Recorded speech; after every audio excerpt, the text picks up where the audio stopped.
السلام علیکم ورحمۃ اللہ وبرکاتہ۔ ربیع الاول کا مہینہ تاریخ میں ایک ایسا مہینہ ہے جس کو سرور کائنات، فخر موجودات، شہنشاہ بطحا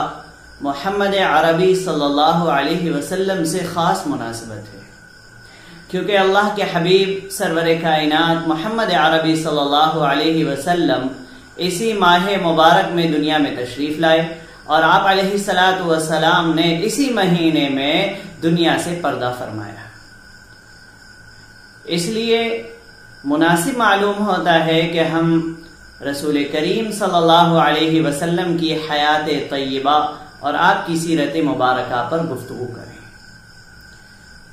آپ علیہ الصلاۃ والسلام کی حیات طیبہ اور سیرت طیبہ کو بتلانا اور اس کو سننا یہ انسان کی سعادت اور خوش نصیبی کی بات ہے، اور یہ ایک بہت لمبا موضوع ہے، بہت بڑا موضوع ہے جس کے لیے کافی وقت درکار ہے۔ اس لیے انشاءاللہ ہماری یہ گفتگو سلسلہ وار چلتی رہے گی۔ تو حضور علیہ الصلاۃ والسلام کی حیات طیبہ اور آپ کی زندگی کے احوال بیان کرنے سے پہلے یہ بات زیادہ بہتر معلوم ہوتی ہے کہ آپ علیہ الصلاۃ والسلام جس زمانے میں دنیا میں تشریف لائے ہیں اس زمانے میں دنیا کے حالات مذہبی طور پر اور سیاسی طور پر کیا تھے یہ ہمیں پہلے معلوم ہو جائے، تاکہ اس کے بعد رسول کریم صلی اللہ علیہ وسلم کی تعلیمات اور آپ علیہ الصلاۃ والسلام کی اصلاحی کوششیں اور آپ علیہ الصلاۃ والسلام نے دنیا میں کیا بدلاؤ کیا ہے وہ ہمارے سمجھ میں آسانی کے ساتھ آ سکے۔ تو جہاں تک رسول کریم صلی اللہ علیہ وسلم کی بعثت کے وقت دنیا کی مذہبی اعتبار سے حالت کی بات ہے تو مذہبی اعتبار سے دنیا کی حالت بڑی دگرگوں تھی، بڑی خراب تھی۔ دنیا کے اندر جتنے بڑے مذاہب تھے، یہودیت، عیسائیت، بدھ مت، ہندوازم، سارے کے سارے مذاہب شرک، بت پرستی، کفر اور انسانوں کی اپنی خواہشات اور انسانی کی تبدیلی اور تغیر اور انسانوں کی ہاتھ کا کھلونا بن چکے تھے کہ جس شخص کو اس مذہب کے، اس دھرم کے، جس عالم کو، جس ماننے والے کو اور جس ذمہ دار کو جو مسئلہ اپنے خواہش کے خلاف لگتا، اپنے طبیعت کے خلاف لگتا، اس کو وہ بدل دیتا، اور جو اس کو اپنی طبیعت کے حساب سے جو بات اس کو اچھی لگتی اس کو مذہب میں داخل کر لیا کرتا تھا۔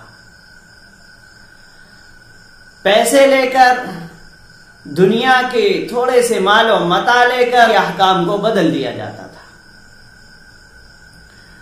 اور نفسانی خواہشات، عیاشی، زناکاری اور یہ ساری کی ساری چیزیں کچھ مذاہب کے اندر تو انہوں نے مذہب کا درجہ حاصل کر لیا تھا، جیسے خاص طور سے ہندوازم میں۔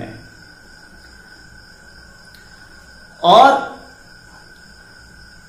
جہاں تک بات سیاسی اعتبار سے دنیا کی حالت کی ہے تو سیاسی اعتبار سے دنیا کے اندر 5 قومیں قابل ذکر ہیں، یا یوں کہہ لیں کہ 5 طاقتیں، 5 ملک ذکر کرنے کے لائق ہیں۔ سب سے بڑی طاقت دنیا کی اس وقت روم کی تھی، جس کو بازنطینی سلطنت بھی تاریخ میں کہا جاتا ہے، اور دوسرے نمبر پر ایران کی طاقت تھی، اور پھر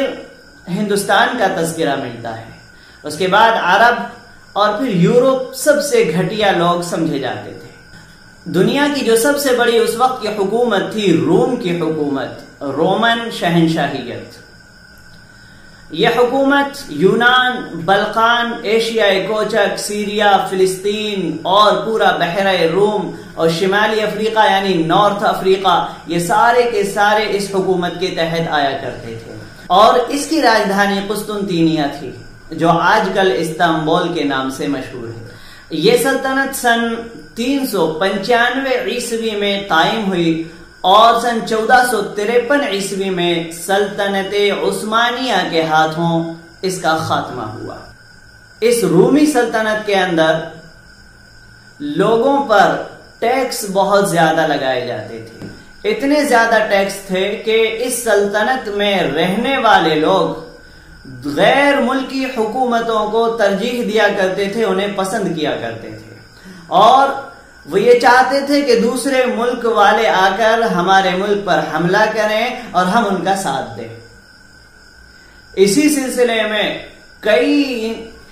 بغاوتیں اور انقلابات اس سلطنت میں برپا ہوئے۔